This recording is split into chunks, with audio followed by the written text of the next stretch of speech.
Agradeço mais uma vez à Faculdade Teológica Betânia pelo convite e oportunidade de participar, mesmo à distância, com vocês nessa conferência.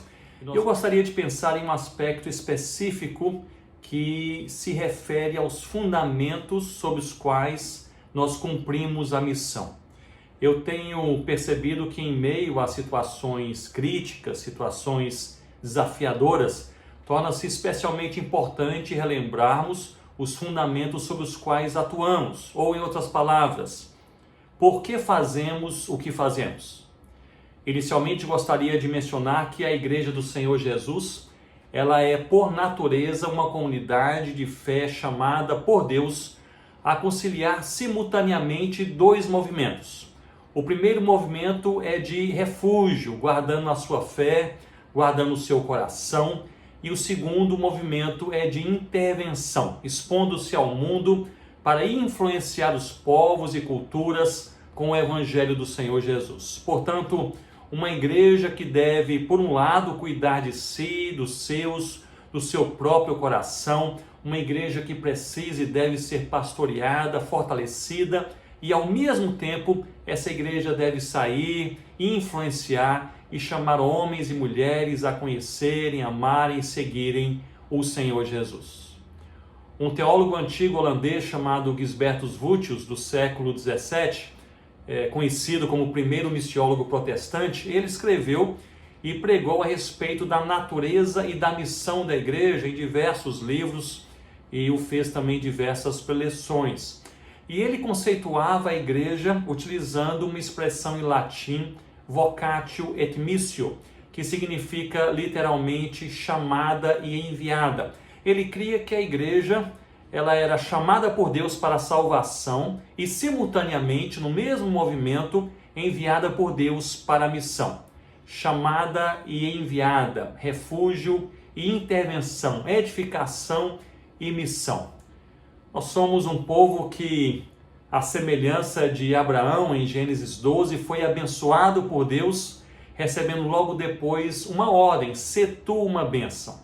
Nós somos abençoados para abençoar. E dessa forma eu gostaria de refletir com vocês nesse assunto da vida e do trabalho missionário na pós-pandemia, com base nos fundamentos da missão relatados em Mateus capítulo 28. Na verdade, esse texto por demais conhecido de todos nós. Mateus capítulo 28. Desde o século XVI, o texto que se encontra no fim deste capítulo, conhecido como a Grande Comissão, tem sido amplamente discutido e estudado pelos cristãos. E um dos motivos é o inquestionável e insubstituível envio da Igreja de Cristo pelo próprio Jesus Cristo. Essa igreja é enviada a fazer discípulos de todas as nações. Nós nos debruçaremos sobre esse texto uma vez mais, texto tão conhecido, certamente usado, pregado e ensinado por muitos de vocês, mas o faremos uma vez mais na expectativa de ouvirmos as poderosas e transformadoras palavras de Jesus Cristo, nosso Senhor e motivo da nossa vida. E assim faremos na esperança, se o Senhor se agradar, de que essas palavras não falem apenas à nossa mente, mas desçam também ao nosso coração, firmando os nossos passos nesse santo caminho da fé e da missão, nessa impressionante e necessária caminhada de conciliação da teologia com a piedade e com a missão, da teologia, aquilo que cremos e como cremos, a piedade, como vivemos nossas vidas, e a missão, o que fazemos para a glória do nosso Deus. No texto que nós leremos, Mateus capítulo 28, o Senhor Jesus, ele repete o termo todo 4 vezes, registrado em grego, usando a palavra paz e suas variações. Jesus fala sobre toda a autoridade, todas as nações, todos os mandamentos e todos os dias. E nós usaremos essa divisão textual de ênfase como 4 pontos teológicos e práticos sobre os quais nós iremos refletir nesse momento, pensando nesse tema geral sobre o fundamento, quais são os fundamentos essenciais da Igreja do Senhor Jesus para cumprir a vontade de Jesus nessa época de pandemia e pós-pandemia. Permitam-me inicialmente falar um pouco sobre o contexto tão importante para de fato entendermos o texto em sua plenitude. Jesus havia morrido e ele havia sido sepultado. Antes de sua morte, ele falou repetidas vezes que iria ressuscitar. Portanto, os discípulos de Jesus, eles se encontravam nesse momento, em um momento específico, único em suas vidas. Eles se encontravam entre o fato e a promessa. O fato era a morte de Jesus. Não havia dúvidas sobre isso. O sangue de Cristo havia sido derramado, o último suspiro havia sido dado, seu corpo tombou naquela cruz e foi sepultado. Jesus, portanto, havia morrido e era um fato inquestionável, e os discípulos sabiam plenamente disto. Mas havia também uma promessa, a promessa é que ele iria ressuscitar. E nesse momento, os discípulos aguardam, e eis que Jesus ressuscita, mas não se mostra inicialmente a eles. Revela-se, na verdade, aquelas mulheres que foram até o seu sepulcro e por meio delas envia aos discípulos uma mensagem. É impressionante que essa mensagem mudou a história. Estou vivo, encontrem-me em um monte na Galileia. Estou vivo.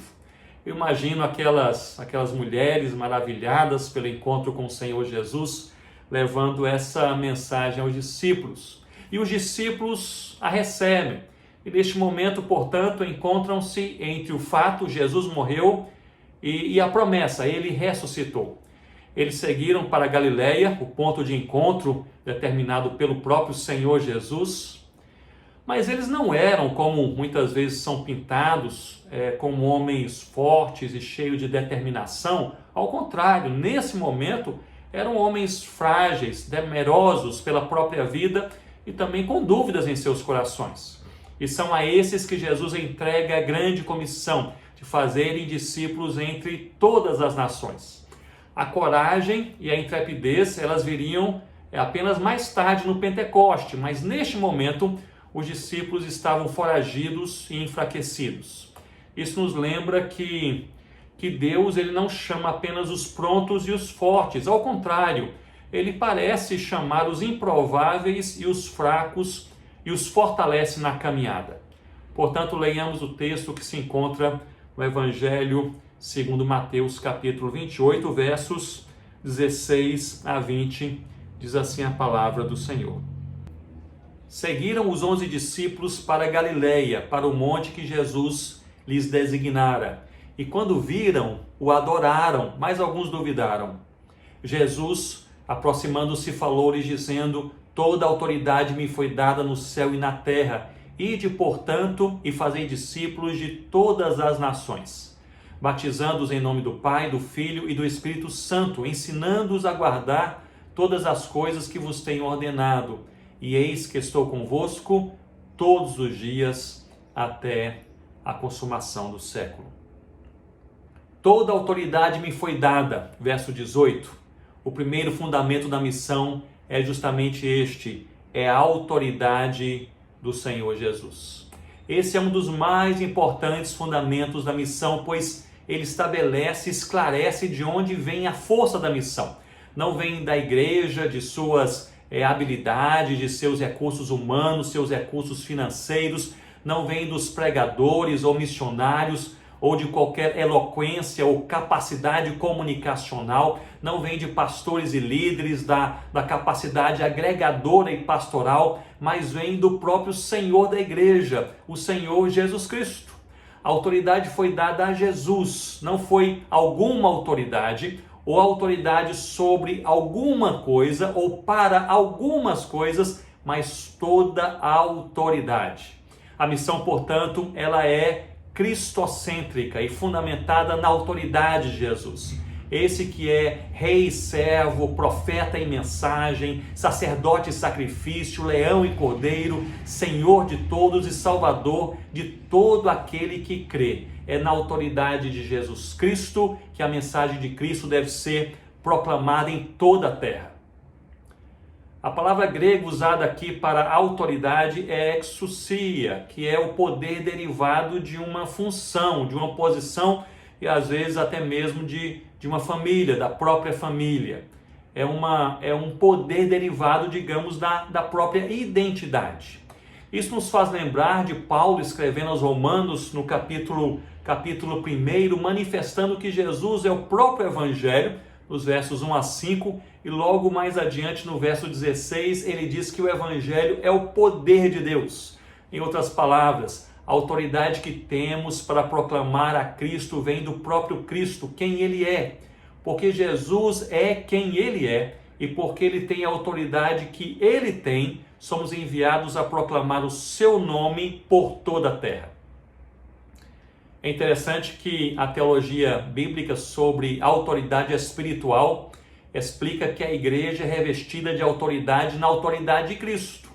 E parece-me que Ele o faz por meio do Espírito Santo. Portanto, entendo que a igreja é revestida da autoridade de Cristo para fazer apenas uma coisa na terra, a vontade de Deus. A autoridade de Cristo, ela é revelada em toda a Escritura e nos faz compreender que nós a temos, que o Senhor Jesus nos reveste da sua autoridade para fazer, e enquanto fazemos, na medida que fazemos, a vontade do Pai. Em Efésios capítulo 1, versículo 21, esse texto nos diz que Cristo reina sobre todos os governos celestiais, autoridades, forças e poderes. Em Colossenses capítulo 1, no versículo 13, também versículo 14, nós lemos que Cristo nos libertou da autoridade da escuridão, das trevas, e nos trouxe para a liberdade, ou seja, na autoridade de Cristo, essa autoridade de Cristo é maior do que as trevas. Em João capítulo 1, no versículo 12, nós lemos que Cristo dá autoridade aos que creram e o receberam para se tornarem, e isso é fantástico, para se tornarem filhos de Deus. Ou seja, só Jesus tem autoridade para salvar. Em Apocalipse 2, 26, nós lemos que Cristo ele dá autoridade sobre as nações para os que fazem a vontade do Pai. Essa autoridade, como vemos em Mateus, no capítulo 28, que nós lemos, não é para nos sobressairmos entre as nações, mas para evangelizarmos as nações. A autoridade que a igreja tem sobre as nações é para testemunhar, mostrar, proclamar quem é o Senhor Jesus. Portanto, em Jesus Cristo nós temos a autoridade espiritual para fazer a vontade de Deus. Eu já havia falado que os discípulos que se encontraram com Jesus na Galileia não eram fortes e prontos. No verso 16 que nós lemos, há algo curioso. Ao verem o Senhor Jesus, diz o texto que eles o adoraram, mas o texto também relata que alguns duvidaram. Viram Jesus ressurreto e duvidaram. Lembrem-se que esses não eram quaisquer homens, mas homens que andaram com Jesus por 3 anos e viram Jesus fazendo todas as coisas. Eles viram Jesus pregando a palavra, viram Jesus curando os enfermos, viram Jesus expulsando demônios, eles viram Jesus ressuscitando mortos. E agora eles o veem vivo, ressurreto, mas duvidam. Isso nos lembra que Deus não chama apenas os fortes, os que estão prontos, mas quando Ele chama os fracos, os temerosos, Ele os fortalece no caminho. Portanto, meu irmão, minha irmã, caminhe. É na caminhada com Cristo e fazer a vontade de Cristo que você e eu seremos fortalecidos. Anos atrás eu fui convidado para pregar em um encontro de igrejas evangélicas no sul da França, e como não falo francês, foi-me indicado um tradutor do inglês para o francês, um jovem brilhante, estudante de teologia e que amava a pregação. Ele era, portanto, o tradutor perfeito. E a cada dia, sexta e sábado, eu repassava com ele o sermão. Nós tirávamos dúvidas sobre algumas palavras e nos preparávamos para o culto daquela noite. Tudo correu muito bem. No último dia, no domingo, que seria o dia principal, pois todas as igrejas naquela micro-região estariam ali reunidas, eu recebi logo antes do culto a notícia de que aquele jovem ele havia tido um imprevisto e não poderia participar daquele culto naquela noite. Eu fiquei um pouco preocupado, mas logo o organizador do encontro ele disse: Ronaldo, não se preocupe, pois encontramos uma tradutora que se voluntariou para esse trabalho e ela disse ter tido experiência com tradução cerca de 30 anos atrás. Aliás, ela está chegando. E veio então em nossa direção uma senhora idosa, caminhando lentamente com uma bengala, muito simpática. Fui ao seu encontro, cumprimentá-la e ela respondeu, mas ao que ela respondeu, ela falava de maneira tão baixa, bem baixinho, apenas sussurrava e eu não ouvi a sua resposta. Ela sentou-se em um banco, eu me sentei ao seu lado, então virei-me para ela e disse: a senhora gostaria de saber em que texto eu vou pregar hoje à noite? Ela olhou para mim com um olhar bem tranquilo e disse: jovem, não se preocupe, vai dar certo. Daí eu comecei a me preocupar. Mas eu insisti um pouco mais: a senhora não gostaria apenas de dar uma olhada rápida em minhas anotações para estar a par do assunto sobre o qual eu vou falar nessa noite? E ela deu a mesma resposta: jovem, não se preocupe, vai dar certo. E aí eu comecei a orar. E perto do momento do sermão, ela subiu até o púlpito com dificuldade. Eu arrumei, ajeitei o seu microfone. E quando eu comecei a pregar, aquela mulher se transformou, ela se agigantou. Naquele momento eu jamais vi uma pessoa traduzindo tão bem como aquela senhora naquele dia. No tom certo, no ritmo certo, de forma precisa, acurada, algo fantástico. E eu terminei a pregação e sentamos novamente naquele primeiro banco. Eu agradeci pelo belíssimo trabalho e daí ela olhou para mim e ela disse algo que eu não me esqueci. Ela disse: Deus sempre nos fortalece quando fazemos a sua vontade. E eu creio nisso, meu irmão, eu creio nisso, minha irmã. Deus sempre nos fortalece quando fazemos a sua vontade. É na caminhada com Cristo que somos fortalecidos. Portanto, a pergunta que você e eu devemos fazer ao fim de cada dia não é se temos forças suficientes, mas se estamos na vontade de Deus. Ele sempre nos fortalece à medida que fazemos a sua vontade, à medida que nós caminhamos com Cristo, à medida que nós caminhamos no rumo daquilo que Ele propôs para cada um de nós. Bem, a mulher se retirou logo ao fim daquele culto e logo depois o organizador daquele encontro, ele me perguntou: Ronaldo, ela se apresentou a você, ela disse quem ela é? Eu falei: não, ela não falou nada sobre a sua própria vida. E daí ele comentou: ela era a tradutora do Billy Graham quando ele pregava na França na década de 70. Meu irmão e minha irmã, faça a vontade de Deus e Ele os fortalecerá. Portanto, toda a autoridade, verso 18, toda a autoridade, o primeiro fundamento da missão é a autoridade de Cristo, é em Cristo, na força de Cristo, no comando de Cristo, no poder do Senhor Jesus Cristo, que nós podemos fazer o que fazemos, ou seja, procurar com a nossa vida e com as nossas palavras falar quem é Jesus e o que Ele fez por nós, cumprir a missão. No verso 19, o Senhor Jesus, Ele continua dizendo: ide fazer discípulos de todas as nações. Portanto, o segundo fundamento da missão é o envio de Cristo. Se o primeiro fundamento é a autoridade de Cristo, o segundo fundamento é o envio de Cristo. Um dos teólogos da pós-reforma protestante, que eu já mencionei um pouco sobre ele na outra palavra, o Gisbertus Vultius, ele sempre se referia à igreja do Senhor Jesus como chamada e enviada, e ele entendia que se era igreja, era missionária, ou seja, ele entendia que fazia parte da igreja do Senhor Jesus, a igreja que é chamada para a salvação. Essa igreja é entender que a sua vida, os seus dons, as suas oportunidades, tudo isso deve ser usado por Deus, o Deus que a envia para a missão.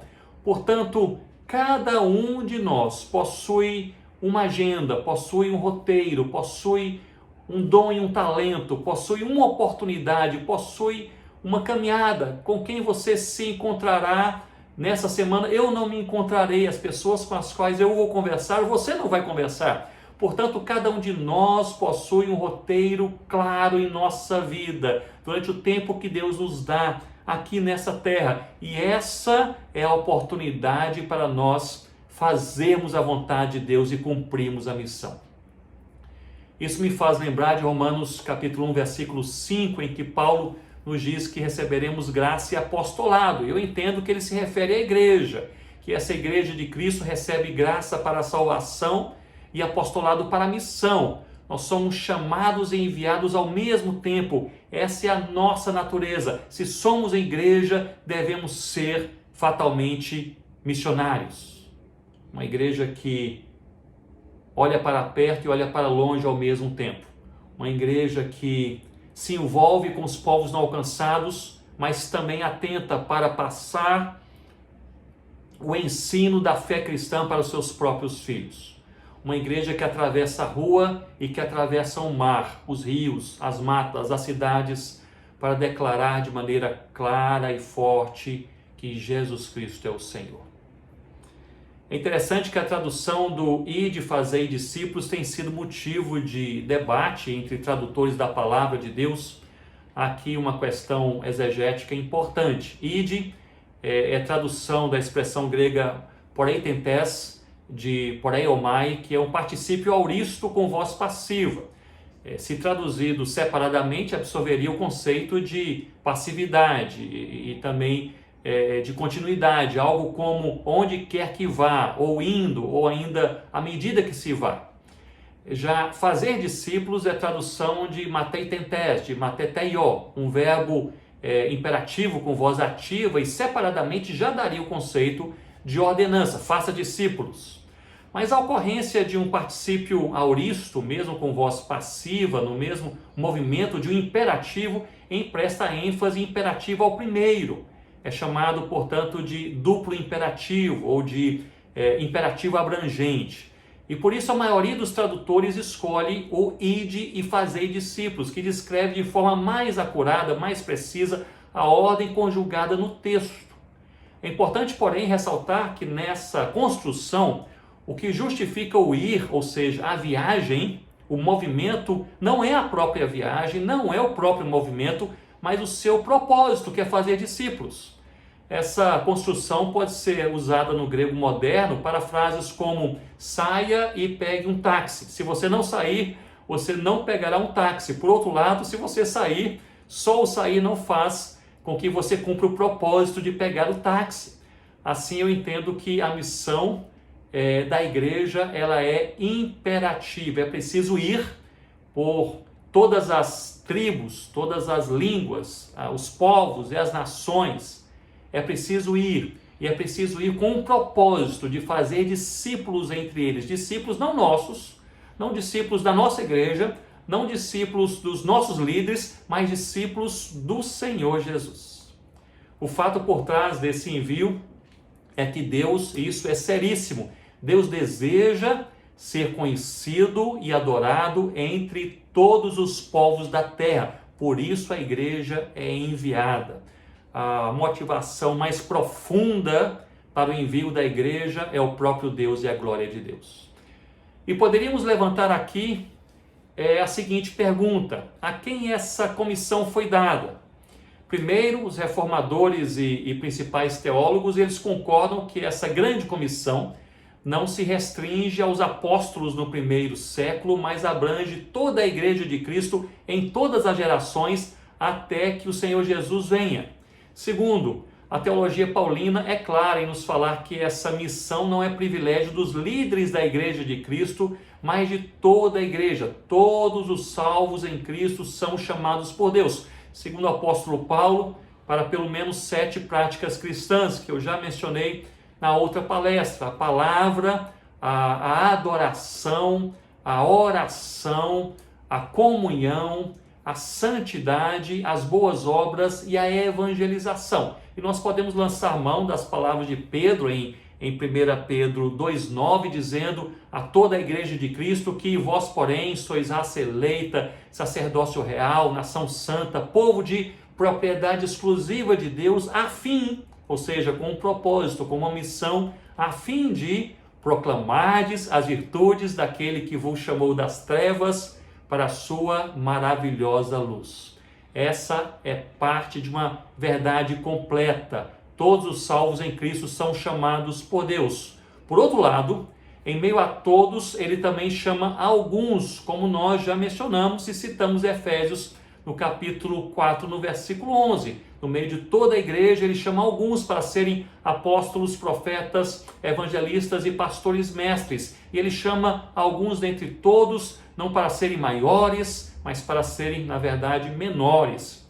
Não para serem servidos, mas, na verdade, para servirem. E o faz para que duas coisas possam acontecer: para que a igreja seja edificada e para que o evangelho de Cristo se espalhe por toda a terra. Portanto, todos os salvos são chamados, e dentre todos, alguns são chamados para que a igreja seja enviada, e essa igreja do Senhor Jesus, como comunidade de fé, alcance todos os povos da terra, para que a terra se encha do conhecimento da glória do Senhor, porque Deus deseja ser conhecido e adorado entre todos os povos da terra. Essa é a nossa motivação clara para a missão. Vivemos hoje, eu creio que é um paradoxo. A igreja de Cristo, ela cresce de forma acentuada em diversas partes do mundo, e graças a Deus por isso. Mas por outro lado, há ainda um grande número de povos, de línguas e regiões sem nenhum conhecimento do evangelho do Senhor Jesus. As estatísticas são dinâmicas, elas mudam dia a dia, mas as mais atuais que eu tenho conhecimento apontam para cerca de 7 mil povos com menos de 2% de cristãos evangélicos. Dentre eles, é o conceito mais aceito de povos não alcançados, 2% ou menos de cristãos evangélicos entre eles. E dentre esses 7 mil povos não alcançados, cerca de 3.100 povos considerados não engajados, ou seja, sem nenhuma presença cristã entre eles. Há regiões inteiras sem nenhuma presença do evangelho em todo o mundo. Poucos anos atrás eu estive em uma cidade no Oriente Médio com cerca de 2 milhões de pessoas, não vou citar detalhes por questões de segurança, mas uma cidade com cerca de 2 milhões de pessoas, e havia apenas ali um pequeno grupo, talvez de 8 ou 10 crentes no Senhor Jesus em toda aquela cidade. Infelizmente, essa não é uma realidade isolada, mas é uma realidade presente em boa parte do mundo. E em nosso país, diversas regiões e grupos socioculturais com ampla necessidade do evangelho ainda se mostram presentes como uma grande necessidade da igreja do Senhor Jesus, consciente da sua missão, dar passos sérios, consistentes, prolongados, perseverantes, para anunciar entre eles sobre o Senhor Jesus. Nós temos aqui grupos socioculturais com um índice altíssimo de não evangelizados, são os indígenas, ribeirinhos, ciganos, os quilombolas, os sertanejos, há também os surdos, os imigrantes, dentre tantos outros. A missão dada por Cristo à sua igreja na grande comissão, essa missão ainda não foi cumprida. Ainda não foi cumprida. Está sendo cumprida pela graça de Deus, mas ainda não foi cumprida. É uma missão ainda incompleta. O primeiro fundamento da missão, como vimos, é a autoridade de Cristo. É em Cristo, por causa de Cristo, na força de Cristo, que somos quem somos e fazemos o que fazemos. O segundo fundamento da missão é o envio de Cristo. A igreja chamada na graça de Cristo é enviada na graça de Cristo. A igreja chamada pelo poder do Evangelho é enviada no poder do Evangelho. A igreja chamada para ser abençoada é enviada para ser uma bênção. Portanto, é o envio da igreja, o envio pelo próprio Cristo. E o terceiro fundamento da missão é justamente a mensagem de Cristo. A mensagem de Cristo. Como vemos no verso 20, o Senhor Jesus, depois do ide e fazer discípulos em todas as nações, ele diz, ensinando-os a obedecer todas as coisas que vos tenho ordenado. Portanto, nós somos chamados por Deus a fazer discípulos entre todas as nações a partir da palavra de Deus. E esse é um ponto de extrema importância em nossos dias. Discípulos de Cristo não são feitos a partir de programas eclesiásticos, de projetos missionários ou a simples promoção da ética cristã. Discípulos de Jesus Cristo são feitos à medida que passam a compreender e a obedecer os ensinos de Jesus revelados na palavra de Deus. Isso está claro nesse versículo que nós lemos. E nesse sentido eu gostaria de sugerir que vivemos em uma sociedade pluralista e mística, com fortes implicações para a evangelização. Uma sociedade líquida, em que tudo é rápido, em que tudo é volátil, é descartável, não apenas produtos, mas também experiências, relacionamentos, até mesmo convicções. A humanidade dessa forma, ela busca aquilo que é puramente sensorial, imediato e agradável. E nessa esteira questiona-se tudo que é singular, incluindo a própria fé. E essa sociedade humana, sobretudo urbanizada, também apresenta um perfil que eu poderia dizer que é um perfil pluralista, uma forte tendência para a negação dos dogmas, das verdades absolutas. A verdade absoluta tende a ser, em nossos dias, em nossa geração, questionada e rapidamente rejeitada. Em paralelo a tal perfil líquido e pluralista, mistura-se um elemento místico, a busca pelo transcendente, a partir de uma crença volátil, plural, exploratória, é a valorização da espiritualidade individualizada, fundamentada na pura percepção pessoal, que descarta a revelação e rejeita qualquer proposta que seja dogmática, que seja absoluta. Vemos que há diversas consequências e implicações para a evangelização em tal contexto, sendo que 3 verdades bíblicas são rapidamente rejeitadas pela presente sociedade, nessa rápida análise sobre barreiras para a evangelização. A primeira verdade bíblica que é rapidamente rejeitada por esta sociedade com esse perfil é a Bíblia como palavra e revelação de Deus, como verdade absoluta, como única regra de fé e prática. A segunda é o pecado como erro pessoal, moral, cultural e espiritual. E a terceira é a singularidade de Cristo como único caminho para a redenção e a reunião com o Pai. Percebam, não se nega Cristo.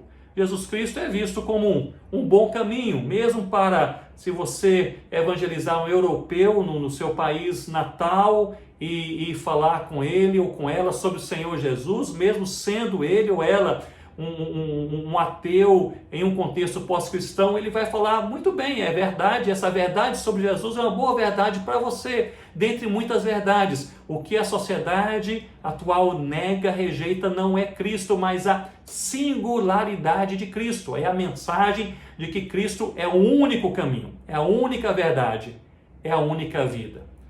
Como se vê, a apresentação do Evangelho, portanto, enfrentará fortes barreiras e já tem enfrentado fortes barreiras, e perante tal desafio é necessário que a Igreja do Senhor Jesus, revestida de sua autoridade e enviada pelo próprio Cristo a evangelizar o mundo, essa igreja também esteja disposta a andar e falar na contramão da sociedade, levantando a bandeira da palavra de Deus, levantando a bandeira do chamado de Deus contra o pecado e levantando essa bandeira do Senhor Jesus como único, como singular, o único caminho, única verdade e única vida. A pergunta que se levanta, portanto, é esta: o que falta à Igreja de Cristo para cumprir a missão? Eu tenho pensado sobre isso nesses dias. O que falta à Igreja de Cristo para cumprir a missão? A missão nos foi dada já há cerca de 2000 anos. A igreja possui consciência dessa missão, possui a palavra de Deus em suas mãos. O que falta à igreja para cumprir a missão? Eu entendo que falta a essa igreja conciliar aquilo que Deus tem revelado em sua palavra, conjugar a teologia com a piedade e com a missão ao mesmo tempo.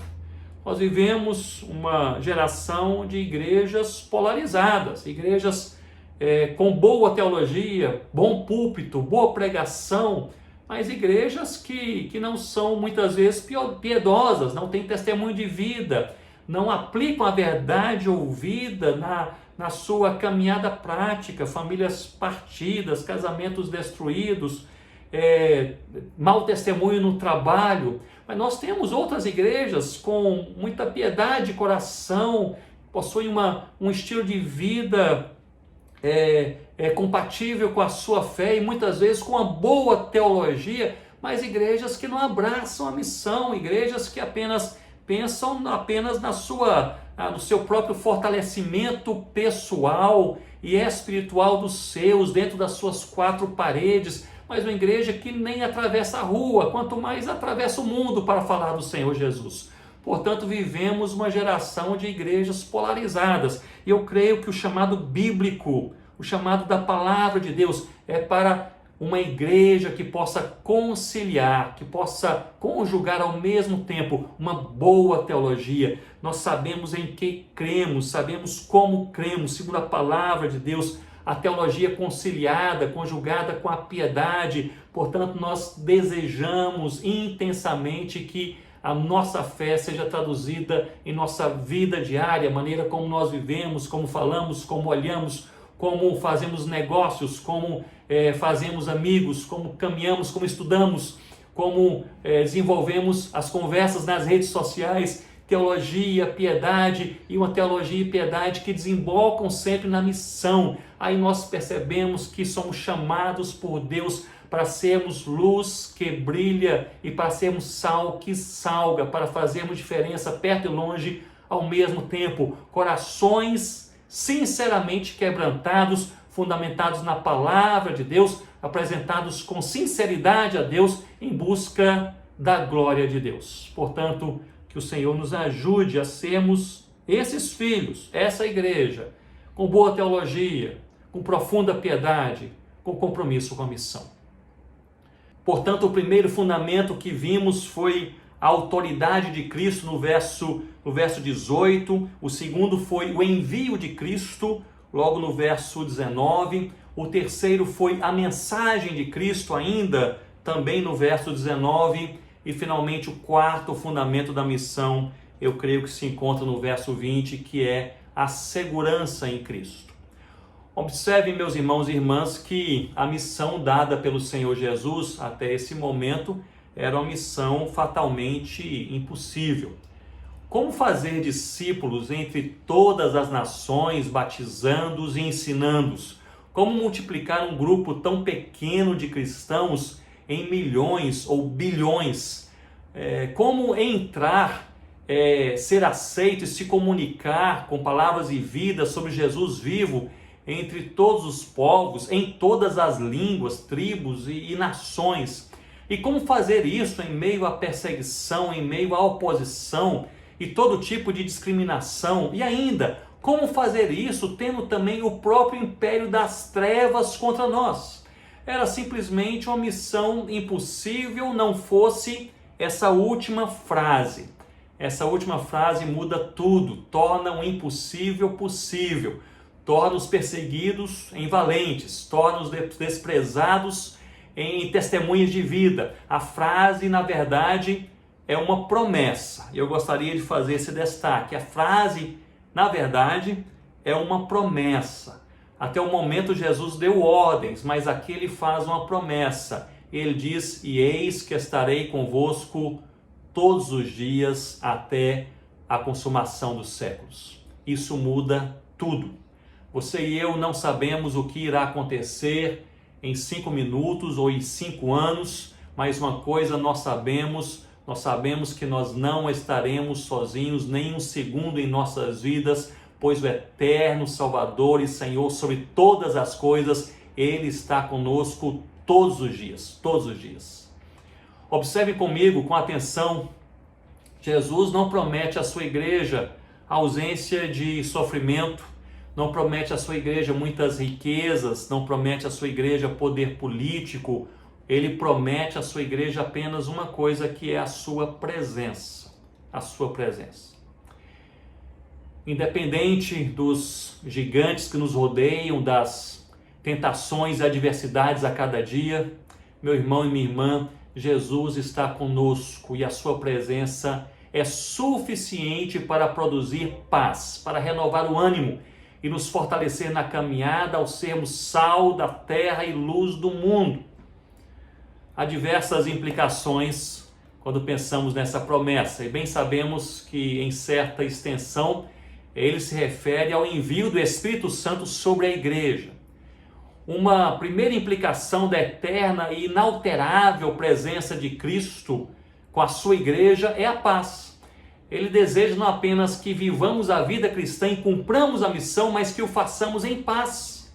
Ele deseja não apenas que possamos produzir frutos, mas sermos cheios da sua alegria. E essa é uma questão de fé. Verdadeiramente crer que Jesus está conosco todos os dias. Eu quero dizer nesse momento que à medida que cremos, descansamos. À medida que cremos, nós temos paz. Em Lucas capítulo 10, nos versos 17 a 20, quando os 70 voltaram da missão de evangelizar os derredores, eles voltam empolgados, você se lembra muito bem desse texto, e eles dizem: Senhor Jesus, até os demônios nos submetem, e Jesus então lhes responde: não se alegrem porque os espíritos lhes submetem, mas porque os seus nomes estão escritos no livro da vida. A nossa vida em Cristo deve ser nosso maior motivo de alegria. Nós temos Cristo. Se a primeira implicação, portanto, é a paz, eu creio que a segunda é a audácia. Audácia, coragem, intrepidez são palavras similares no Novo Testamento. E chama a minha atenção que isso não é algo que nós temos naturalmente. Nós precisamos que Deus nos dê e que Ele renove em cada um de nós a cada dia essa coragem, essa audácia. Curiosamente, essa audácia não é um resultado do conhecimento teológico, não é um resultado da experiência cristã, não é resultado de um curso. Você não consegue fazer um curso como ser audacioso na pregação do Evangelho em 7 dias e sair de lá corajoso para a pregação do Evangelho. Essa audácia, essa coragem, essa intrepidez, essa disposição vem de Deus. E é por isso, como já falei, que o apóstolo Paulo ele pede aos Efésios que pudessem orar por ele, para que ele pudesse ter intrepidez na pregação do Evangelho. Possivelmente o apóstolo Paulo estava preso quando fez ou escreveu aquela carta e solicitou, pediu aquela oração por ele, por aquele motivo. Ele não pediu para ser solto, ele não pediu para estar em um ambiente menos desconfortável, ele pediu justamente que Deus lhe desse coragem, audácia para pregar o Evangelho do Senhor Jesus. E se o próprio apóstolo Paulo, ele precisou orar para que Deus lhe renovasse a coragem, depois de ter pregado abundantemente, plantado igrejas, ter sido exemplo para todos os apóstolos e para todos os discípulos ali naquela geração, se ele precisou orar por isto, você e eu também precisamos orar. E nós oramos para que Deus nos encha de coragem, com base não em uma habilidade que possamos desenvolver para realizar o trabalho, não com base em uma porta que porventura vá se abrir, que precisamos que ela se abra para que algo novo aconteça, mas com base em um outro fundamento, que é justamente a presença do Senhor Jesus. A presença de Cristo, por meio do Espírito Santo, selando, fortalecendo e dirigindo a igreja do Senhor Jesus, é tudo o que nós precisamos para cumprir a missão com paz e com coragem. Com paz e coragem. Portanto, eu gostaria de relembrar: o primeiro fundamento da missão é a autoridade de Cristo, o segundo é o envio de Cristo, o terceiro é a mensagem de Cristo e o quarto é a segurança em Cristo, que é a sua presença. Eu gostaria de concluir trazendo à sua mente um pouco sobre a vida de um homem de Deus chamado Jonathan Edwards. Jonathan Edwards foi um pastor brilhante, teólogo no século XVIII, considerado a mente mais brilhante da América do Norte na sua época. Ele tinha como pupilo o grande David Brainerd, missionário entre os indígenas da América do Norte, noivo da sua filha, que morreu cedo por uma prolongada enfermidade. Aliás, eu recomendo a leitura do livro A Vida de David Brainerd, escrito pelo próprio Jonathan Edwards, um livro fantástico que fala profundamente aos nossos corações por meio dessa vida do Brainerd, como ele se dedicou na pregação do Evangelho aos indígenas da América do Norte, cuidando da sua própria fé, do seu próprio coração. Jonathan Edwards foi o pregador do famoso sermão Pecadores nas Mãos de um Deus Irado. Ele era filósofo, teólogo e altamente reconhecido por todos em toda aquela região. E ele pastoreava a renomada igreja de Northampton. Mas após um conflito ministerial, e o conflito foi esse, ele não permitiu que a ceia do Senhor fosse partilhada com os não cristãos. Os líderes da igreja, em certo momento, a igreja recebia muitos diplomatas, pessoas importantes e que não eram cristãos, e os líderes da igreja pensaram que não caía bem terem a ceia do Senhor e não estenderem a ceia do Senhor também a esses ilustres visitantes. E Jonathan Edwards, como um excelente teólogo, ele mostrou claramente, pregou sobre isso, ensinou aos líderes que a ceia do Senhor era uma ordenança e um privilégio apenas para aqueles que amam e seguem o Senhor Jesus. A liderança não aceitou e ele foi expulso da famosa igreja, a igreja que ele havia pastoreado por 21 anos. Chegou a falar com um amigo por meio de cartas que foi o momento mais difícil da sua vida.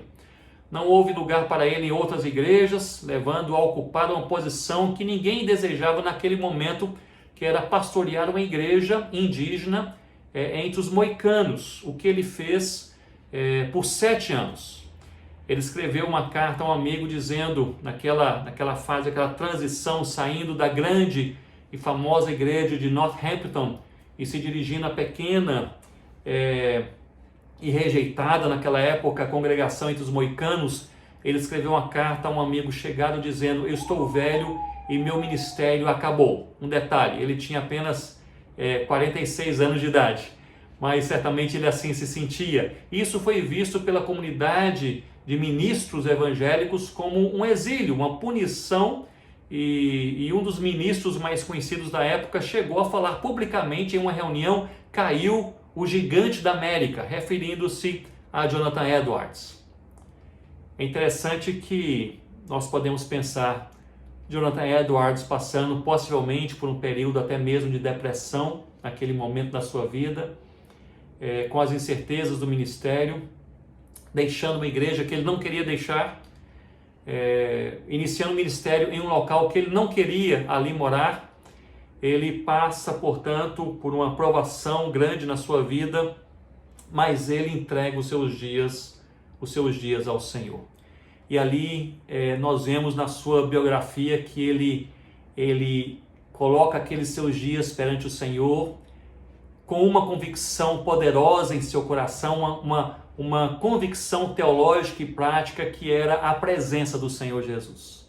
Em uma de suas cartas a esse amigo chegado, ele chega a mencionar que ele ali estava, ele se sentia solitário, mas era apenas um sentimento, pois ele sabia que o Senhor Jesus estava com ele todos os dias. E ali Jonathan Edwards, ele se reanimou no Senhor, seu Deus, ele passou a usar os seus dons, preparou novos sermões, igualmente bíblicos e tremendamente contextualizados, algo assim interessantíssimo para a sua época. Ele passou a pregar ao ar livre, nos campos, à beira de rios, e ele falava aos indígenas de forma profundamente significativa e bíblica. Um dos seus sermões mais conhecidos foi pregado à beira de um rio, quando ele afirmou que Jesus ele era a água viva, foi um avivamento. E ao fim da sua vida, ele afirma que aquele momento mais difícil da sua existência e do seu ministério, ele percebeu claramente a presença do Senhor Jesus, enchendo o seu coração de paz, renovando a sua motivação, mostrando o próximo passo e dando significado aos seus dias. E quando ele teve que deixar aquela congregação indígena entre os moicanos, ele o fez em lágrimas. Não era um homem acostumado a chorar publicamente, mas o fez em lágrimas, afirmando estar deixando ali seus melhores amigos e os melhores anos da sua vida. Portanto, nós precisamos caminhar dos fundamentos da fé cristã e da missão. Nós precisamos caminhar nessa época de pandemia e pós-pandemia, pensando na vida e no trabalho missionário. Nós precisamos caminhar sujeitos e animados pela autoridade de Cristo. Nós precisamos caminhar alegres pelo envio de Cristo. Nós precisamos abraçar e proclamar a mensagem de Cristo e nós precisamos ter paz e coragem pela presença de Cristo em nossas vidas. Que Deus nos abençoe.